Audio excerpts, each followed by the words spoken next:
When we were discussing unit vectors, we observed that if we had v being v1, v2, some vector in 2 space, we could write v as a sum of v1 copies of I plus v2 copies of j. Now, if this is my vector v right here, I'm essentially saying that I can write v as a sum of a vector that's going straight to the right, in this case, and straight up. So this would be my v1 copies of I, and here's my v2 copies of j. So essentially, v is the hypotenuse of this right triangle whose sides are v1i and v2j.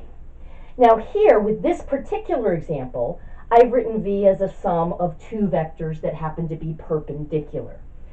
But if instead of saying that, if I say I can write v as a sum of 2 vectors that are orthogonal, where one is a multiple of I and one is a multiple of j, that's going to be true of every single vector in 2 space. So if w is 0, 2, that would point straight up. Now that's 0 copies of I plus 2 copies of j. Now 0 copies of I, that's the 0 vector, so it's not perpendicular to anything. But remember, when we defined orthogonal, we said that orthogonal simply meant that a vector's dot product with another vector was 0. And the 0 vector is orthogonal to everything. So here I've written this vector as a sum of 2 vectors that are orthogonal to each other. In fact, if I have the 0 vector, I can write that as 0 copies of I plus 0 copies of j. That's just 2 copies of the 0 vector. They're not perpendicular to anything, but they are orthogonal to each other because 0 is orthogonal to everything. So just by using my i's and my j's in 2 space, I can write any vector as a sum of 2 vectors that are orthogonal to each other. And the same thing is true in 3 space. If I have, let's say I've got a vector like so, I could write that as a vector that's just pointing straight up, and then a vector that would be on the xy plane. Okay. So I can write it certainly as a sum of some i's, some j's, and some k's, but I can also write it as a sum of just 2 vectors that are mutually orthogonal to each other. All right, now there may be some times where I want to do something similar to this. I want to take my vector and I want to break it up and express it as a sum of 2 vectors that are mutually orthogonal to each other. But I don't necessarily want those vector components to be parallel to the axes. I might want some different directions. Let me just give you an example of where we might see a need for that. Let's suppose that I have a ramp here, and I put some object on that ramp. Now, if that object has any weight to it, then there's going to be the force of gravity acting on that object. And of course, the force of gravity acts straight down.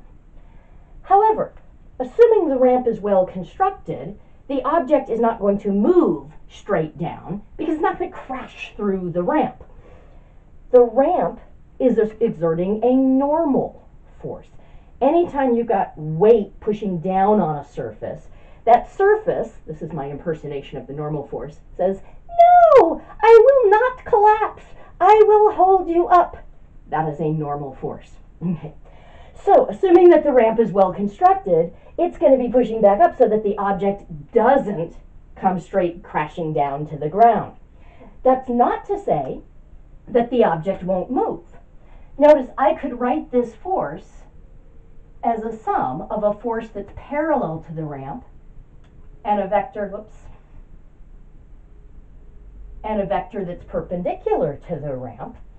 This component of force would cause the object to slide down the ramp. This component of force that's orthogonal to the ramp would be canceled out by the normal force. So when I want to do something like this, I want to take a vector and I want to break it up and write it as a sum of 2 orthogonal vector components, I'm going to use something called projections. Okay. So let's suppose I have some vector b and some vector v. Okay. And I want to write v as a sum of two vectors, one of which is parallel to B and one of which is orthogonal to B. Okay. Well, I'm going to do that using projections, and here's what that looks like. Basically, I want to drop a perpendicular. A projection is almost like the shadow. So if the sun was up here, shining brightly, okay, and I've drawn B so that it's parallel to the ground. Now, I have not drawn in my axes, so I'm not claiming that B is actually pointing in that direction. For all I know, B is parallel to the ramp, and I've just rotated my plane so that I've drawn things with a nice orientation. This picture could very well be in 3 space. So maybe B is this vector, and I've just rotated 3 space to line it up so that it's parallel to the ground on my nice nifty whiteboard here. Okay. Anytime I have a vector, there's a line determined by that vector. I've drawn it so that that sort of looks like the ground. If the sun was shining, this would cast a shadow. The tip of the vector would cast a shadow down to here. Okay.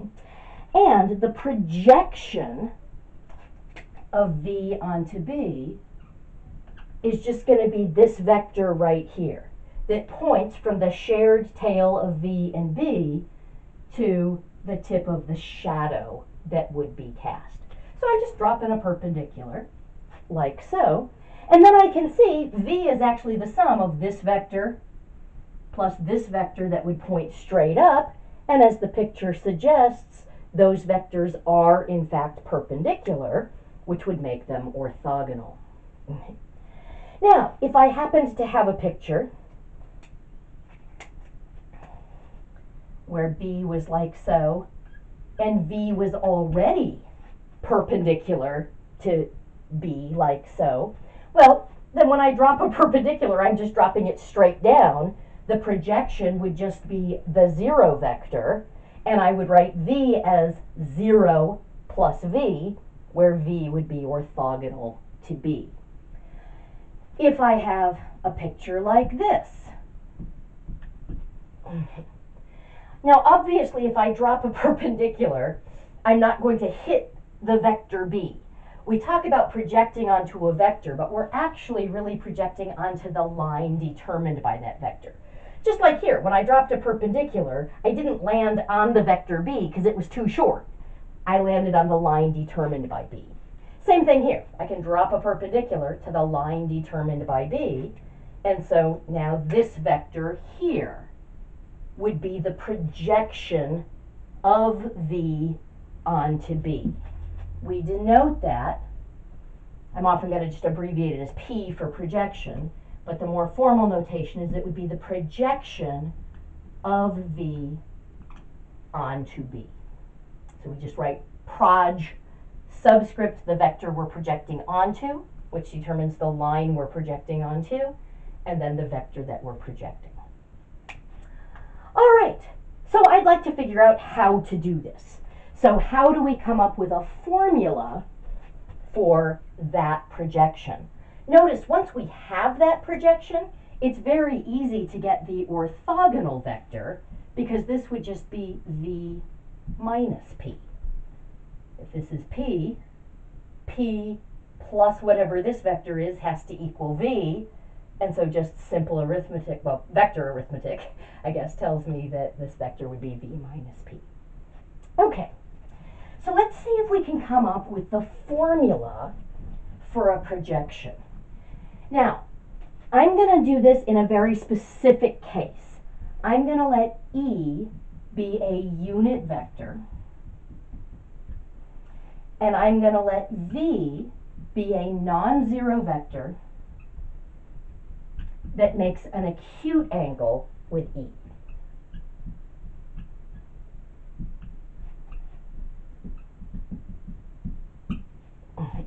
So I'm going to use this specific case to derive the formula. It turns out the formula that we're going to derive works in all cases.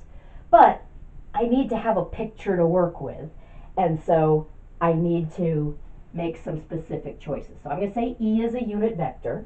Now again, I am not specifying that it's necessarily pointing straight to the right. I'm just drawing it so that it's parallel to the ground. Okay. V is going to be some non-zero vector, and it's making an angle theta that's an acute angle. Okay. So I've drawn a picture. I'm not going to take out a protractor and measure this angle because then I'm making a specific choice. But I can say I will have something that looks like this where I know this length is 1 and that's an acute angle. If E is a unit vector and V is non-zero, it makes an acute angle. All right. Now, when I project onto E, remember I'm projecting onto the line determined by E. Now, in this case, I've drawn my picture so that V is fairly short, so that we'll actually land on E. In the previous picture, V was a little bit longer. We landed on that line. I'm going to have a similar picture in all cases. Okay, so if I now draw in my projection, so I'm going to drop a perpendicular here, and this vector right here is my projection. So I'd like to come up with a formula for that. I'm going to do that taking advantage of the fact that a vector is determined by its magnitude and its direction. And I can specify a direction by using a unit vector. So the unit vector that is parallel to my projection, well, that's just E. That's why I made the choice that E was going to be a unit vector. So that's the unit vector that points in the right direction. So I know that P is just going to be a scalar multiple of E. And I need to figure out what that scalar is. Now, in this particular case, because I've made theta be an acute angle, that means that P, my projection, and E point in the same direction. Okay. So P is going to be a scalar multiple of E, and that scalar is going to be positive.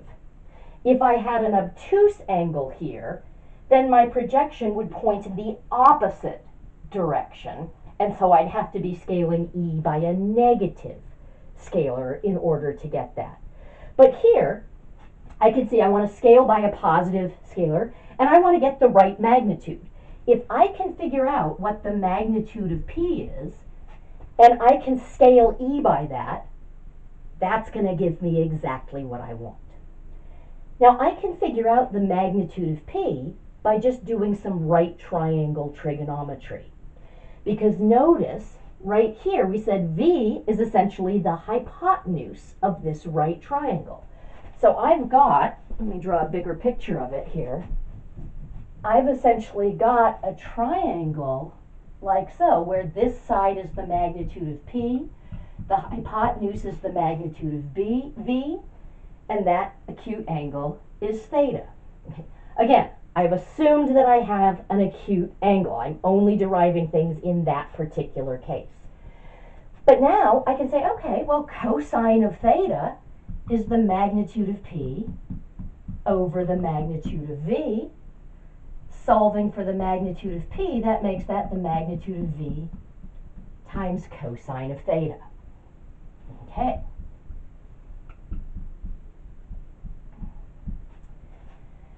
Now, in order to simplify this a little bit further, I'm going to just take this and I'm going to multiply by 1. A lot of times when I want to change the way something looks without changing its value, I multiply by 1. I'm going to multiply by 1 in a very specific form, the magnitude of E, because E was a unit vector. So there's my 1 right there. But now notice what I have.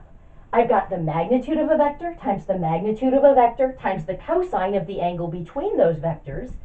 That's just the dot product, V dotted with E. So if I put the pieces together, what we'll get is that P is the magnitude of P times E. I take the unit vector that has the right direction, I scale it by the magnitude. But that's just going to be V dotted with E copies of E.